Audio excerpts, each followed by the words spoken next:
The hearing room inside the U.S. Capitol that morning glowed under relentless light. Every major news network had its cameras fixed on a single table, where two figures represented not only opposing sides of a congressional inquiry, but opposing visions of constitutional meaning in 21st century America. Kash Patel, a former Trump administration official and self-proclaimed constitutional realist, sat with practiced composure. Across from him, Representative Jasmine Crockett, a freshman Democrat and civil rights attorney, organized her papers quietly, her preparation betraying none of the tension that hung in the air. What was about to unfold went far beyond a clash of personalities. It was, at its core, a confrontation between two radically different readings of the U.S. Constitution and two distinct traditions of American law: the opportunistic constitutionalism of the post-Trump conservative movement versus the disciplined, rights-centered interpretation that emerged from generations of civil rights litigation. The legal battleground was the Voting Rights Bill, a comprehensive piece of legislation aimed at reinforcing federal oversight of state election procedures following the 2021 rollback of several provisions of the Voting Rights Act of 1965. The core issue: federal oversight or federal overreach. To understand the stakes, one must first grasp the legal controversy. The proposed Voting Rights Bill sought to restore federal preclearance mechanisms requiring states with histories of voter suppression to obtain federal approval before altering voting procedures. Conservatives like Patel decried it as an example of federal overreach, arguing that it intruded on the state's constitutional prerogatives to manage their own elections under Article 1, Section 4 of the Constitution. But as Representative Crockett would soon demonstrate, this claim was riddled with contradictions not only in its constitutional logic but in Patel's own intellectual record. Years earlier, in a Harvard Law Review symposium, Patel had published an essay defending Congress's plenary authority to regulate the mechanics of federal elections when necessary to secure equal access. That argument directly contradicted his recent testimony condemning similar oversight as unconstitutional. For Crockett, the issue was not merely political. It was a matter of constitutional integrity. She represented a generation of lawmakers who came of age watching the erosion of voting protections and the weaponization of legal rhetoric to justify it. Patel, by contrast, embodied the revolving door insider, part attorney, part media personality, part political operative who had learned to mold legal principles around partisan convenience. The confrontation between them would thus serve as a microcosm of a larger national crisis: the collapse of consistency in constitutional argument. Kash Patel, the insider's insider. Kash Patel's rise through Washington's power structures was as rapid as it was calculated. A former federal prosecutor turned national security advisor, he became one of the Trump administration's most loyal defenders during its turbulent final months. His career trajectory illustrated a pattern that had become increasingly common in Washington: the transformation of legal expertise into political theater. In his memoir Government Gangster, Patel portrayed himself as a crusader against the so-called deep state, a man unafraid to expose bureaucratic corruption. The book sold well among conservative readers and cemented his reputation as both whistleblower and warrior. Yet behind the myth lay a more pragmatic figure, a lawyer who understood the political utility of ambiguity. He had learned that in the new media environment, credibility was no longer anchored in consistency but in confidence. Patel's argument against the Voting Rights Bill rested on a narrow reading of the Constitution, one that treated state sovereignty as sacrosanct and federal oversight as inherently suspect.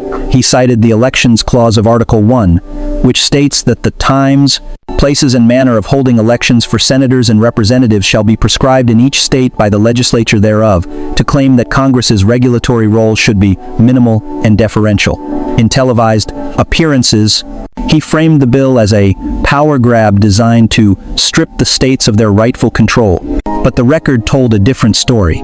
Before aligning himself with the Trump movement, Patel had argued in multiple academic and policy forums that the same clause provided Congress with broad supervisory powers to ensure electoral integrity, particularly in cases where state policies undermined equal protection. That shift in interpretation was not simply a change of opinion, it was a calculated inversion of principle designed to align with the politics of grievance dominating his new ideological circle. Jasmine Crockett. The prosecutor in Congress. Jasmine Crockett, by contrast, entered politics through a completely different route. A civil rights attorney from Texas, she had spent years defending voting access and litigating against discriminatory redistricting laws. Her legal philosophy was shaped not by proximity to power but by direct confrontation with its abuses. By the time she arrived in Congress, Crockett had cultivated a style that was both methodical and lethal. Unlike colleagues who used their 5-minute questioning windows for viral soundbites, Crockett approached hearings as evidentiary proceedings. Her questions were tightly constructed, her tone controlled. When she challenged witnesses, she did so, not with rhetoric, but with receipts, documented evidence, citations, and transcripts meticulously cross-referenced to expose contradiction. The upcoming exchange with Patel would become her defining moment.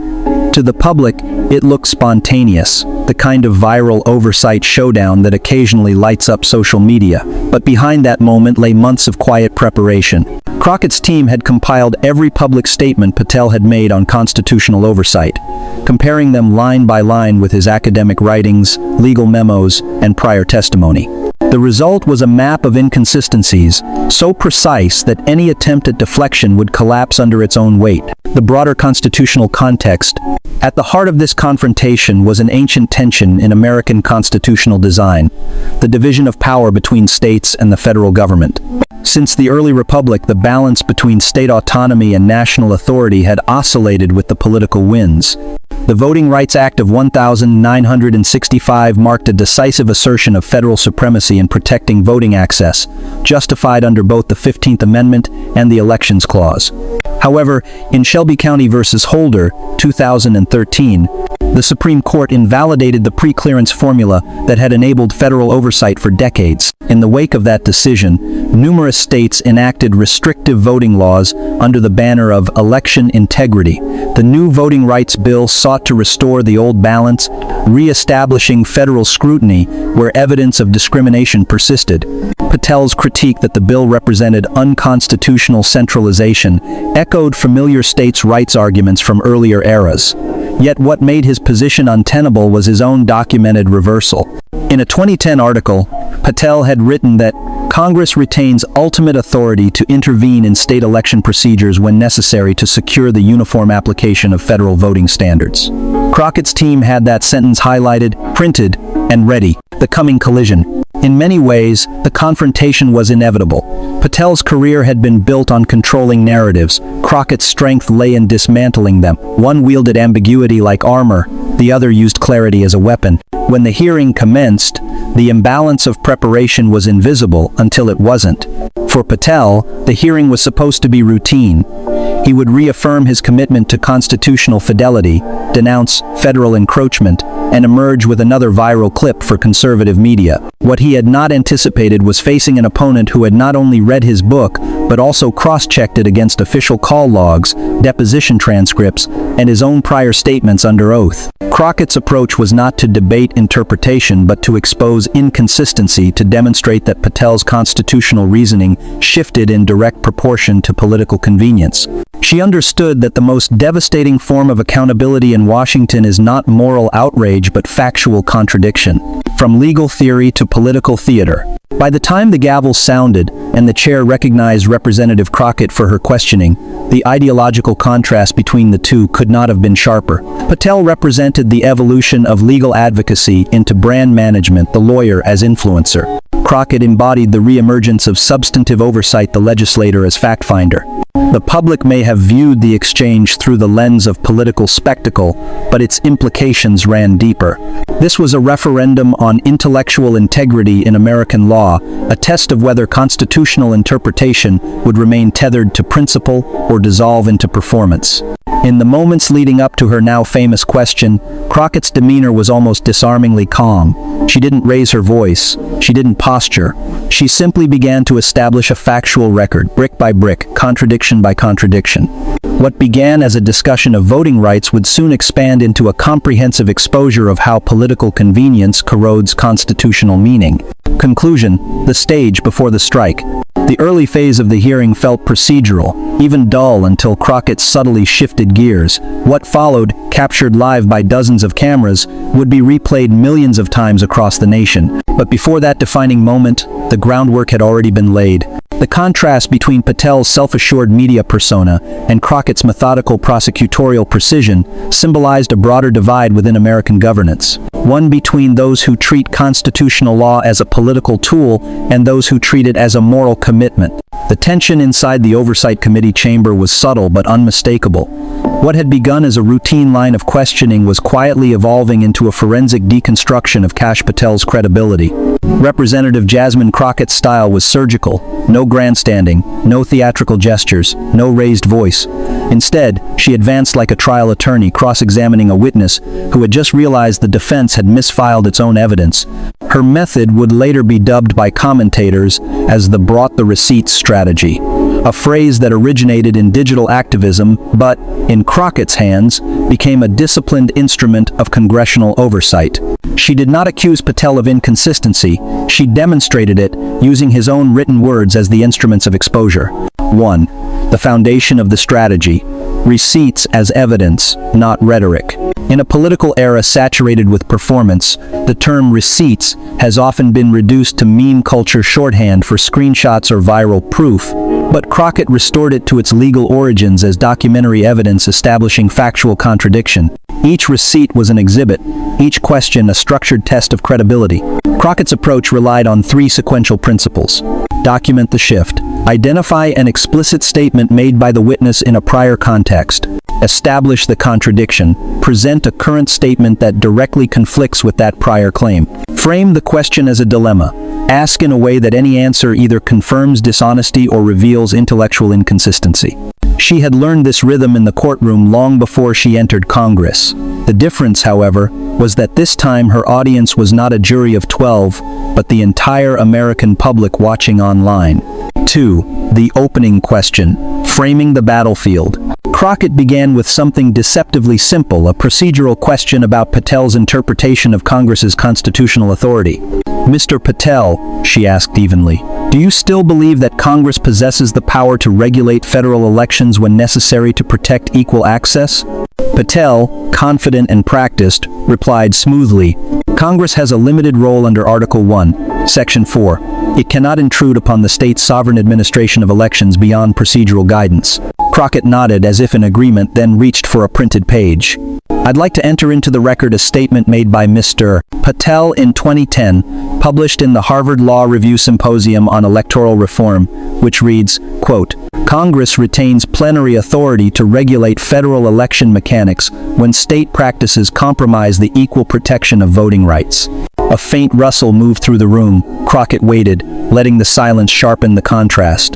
So, Mr. Patel, which of your interpretations should this committee consider authoritative? The one you published under oath as a legal scholar, or the one you've testified to today as a political appointee? There was no hostility in her tone, just precision. Patel paused, blinked, and reached for his water. His answer was vague, appealing to context and evolving jurisprudence. But Crockett's trap had already closed. The contradiction was now part of the official record. San. The layered method. Evidence as architecture. Crockett's brilliance was in her sequencing. She did not unload all evidence at once. Each contradiction built upon the last, forming a pattern too deliberate to dismiss as coincidence. She moved from legal writing to public statements. You've argued on national television that federal oversight of elections represents a violation of states' rights. Yet in a 2014 policy paper submitted to the Brennan Center for Justice, you endorsed congressional intervention in precisely such cases. What changed the law, or your political alignment? Patel tried to invoke the Supreme Court's decision in Shelby County v. Blank, Holder as justification for his shift, but Crockett countered immediately, citing Patel's own commentary from 2015 where he criticized Shelby County for undermining constitutional uniformity in electoral protection. By that point, the pattern was unmistakable. Crockett wasn't just exposing contradiction, she was demonstrating intellectual opportunism. 4. The cross-referencing technique, turning memory against message. Perhaps the most devastating portion of her questioning came when she cited Patel's own testimony from a prior congressional appearance. Mr. Patel, during your testimony before the House Judiciary Committee in 2019, you stated under oath that federal oversight remains a necessary constitutional safeguard against discriminatory state-level practices. Do you stand by that statement today? Caught between perjury and political embarrassment, Patel hesitated. His attempt to reinterpret his own language to claim it had been contextual backfired. Crockett's calm reply sliced through the ambiguity. Context is not contradiction, Mr. Patel. Either you meant it then, or you don't mean it now. The power of that line lay not in rhetoric but in logic. Crockett had turned Patel's own record into an instrument of accountability.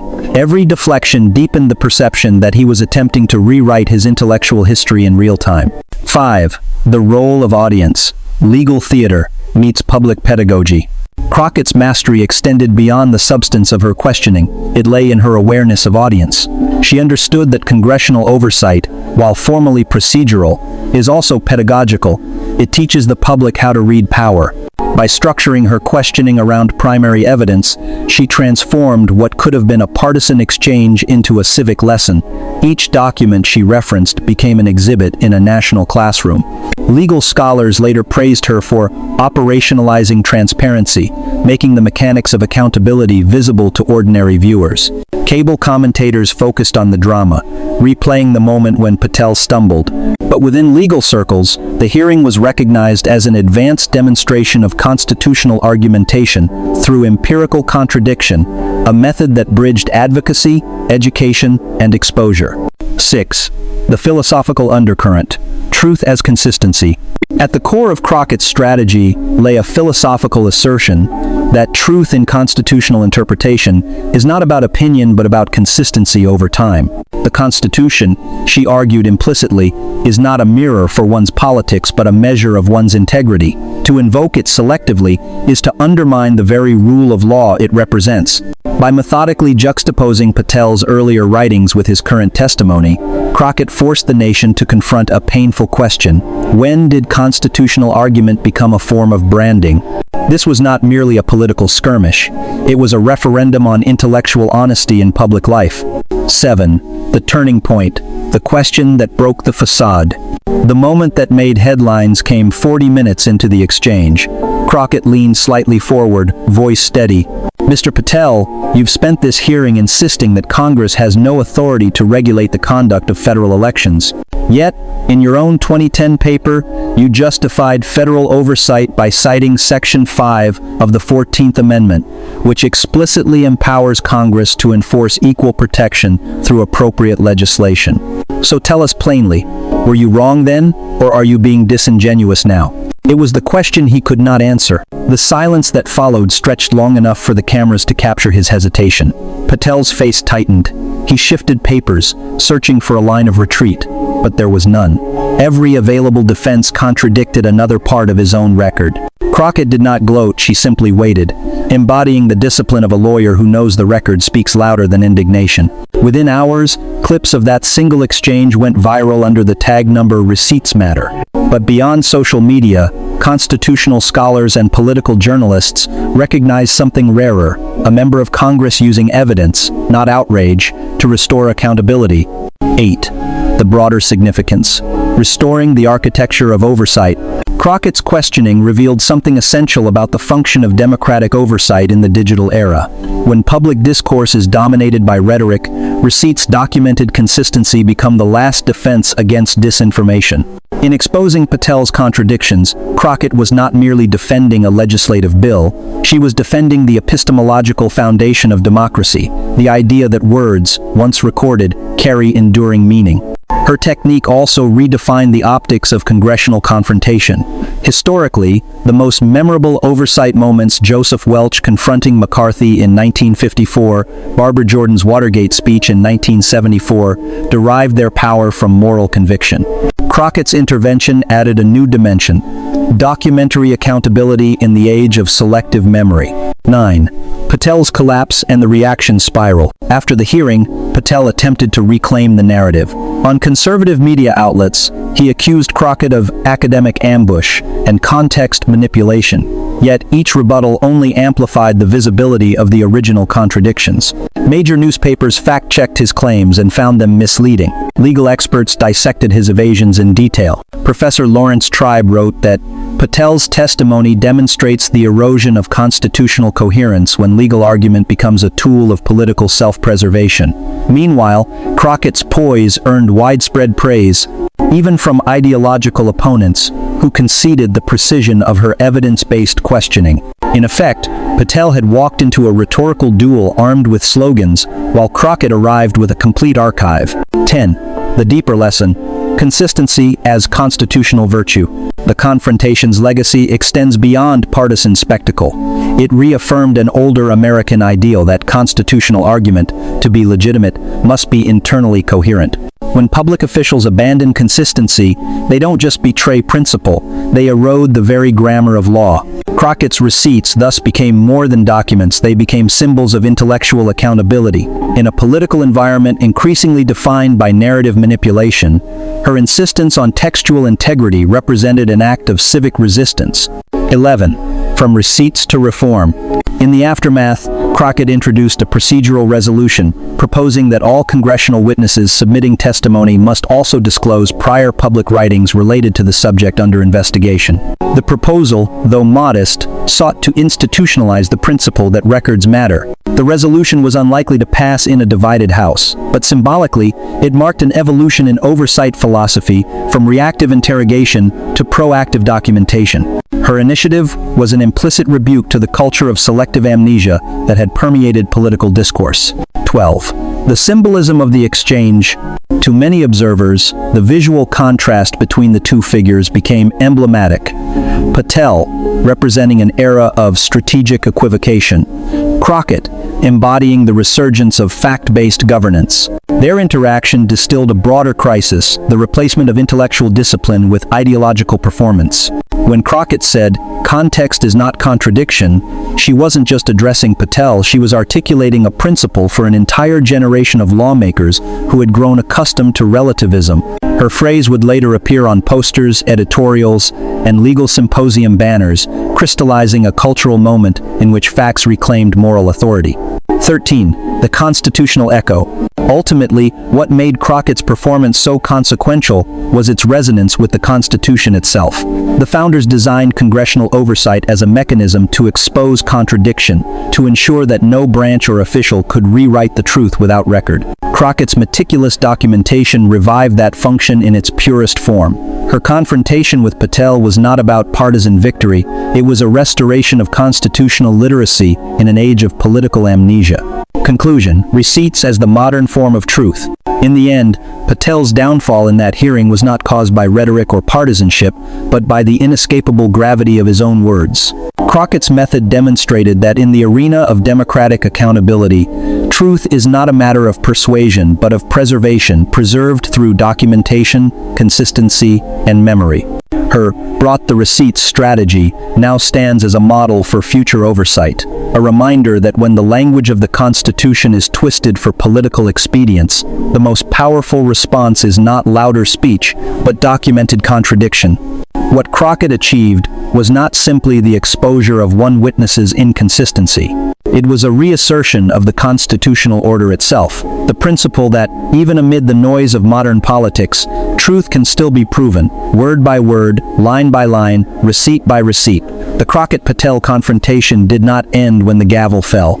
Its reverberations extended far beyond the confines of the Oversight Committee room, spilling into cable panels, law school debates, and think tank roundtables. What had begun as a tense oversight hearing transformed into a national reckoning over the meaning of constitutional consistency, a concept that legal scholars like Alan Dershowitz had spent decades both defending and, critics argued, selectively redefining. Dershowitz's entry into the discourse was inevitable. As the nation's most televised constitutional lawyer, he positioned himself as both interpreter and arbiter of political controversy.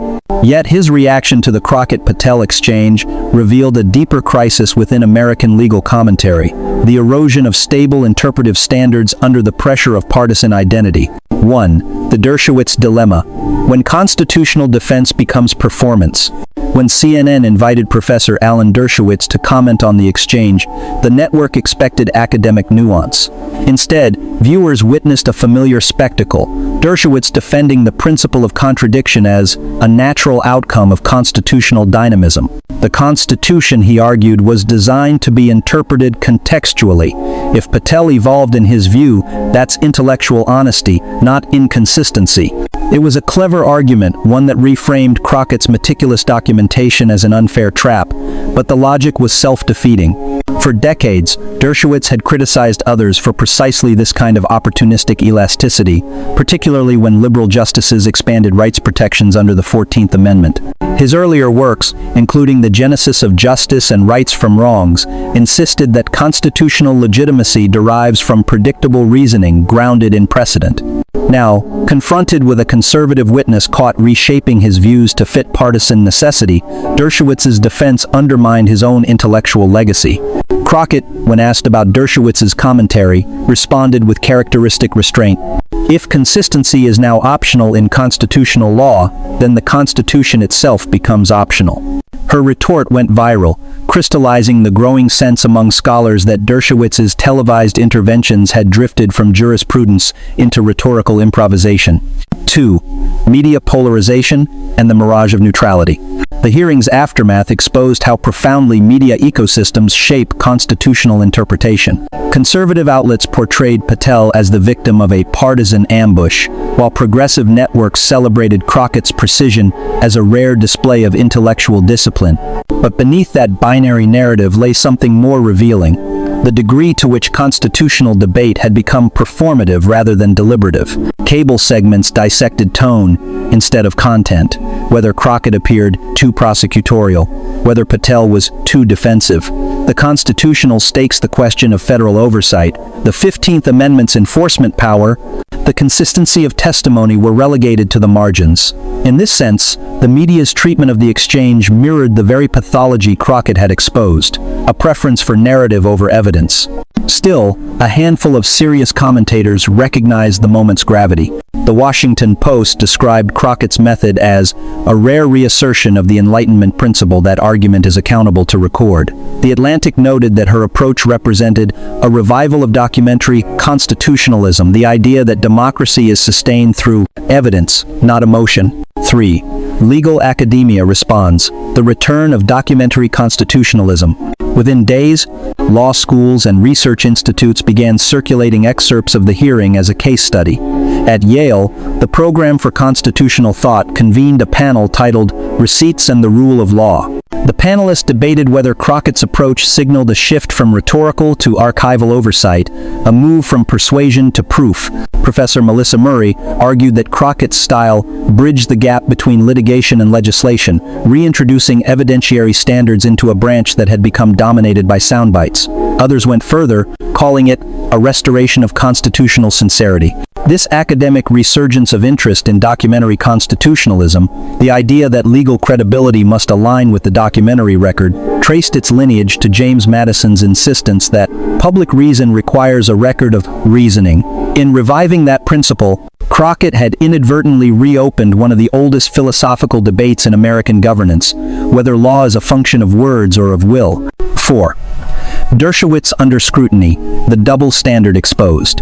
Ironically, it was Alan Dershowitz himself who became the next target of the receipts phenomenon. Legal journalists unearthed dozens of his past statements, contradicting his televised defense of Patel. In a 2002 Boston Globe op-ed, Dershowitz had written that any lawyer who alters his constitutional interpretation to suit the prevailing political climate betrays the very concept of rule-based justice. That line resurfaced across social media, juxtaposed against his recent CNN defense of Patel's evolution. The juxtaposition was damning. For a scholar who had once positioned himself as the conscience of constitutional debate, Dershowitz's rhetorical reversals now embodied the same decay of intellectual consistency that Crockett had exposed in Patel. The fallout was swift. Several legal forums withdrew invitations for him to keynote events, citing public credibility concerns. Yet Dershowitz remained defiant, framing the backlash as academic cancel culture. The irony was lost on few. The man who once demanded documentary proof of principle now dismissed evidence as political weaponry. 5. The digital ample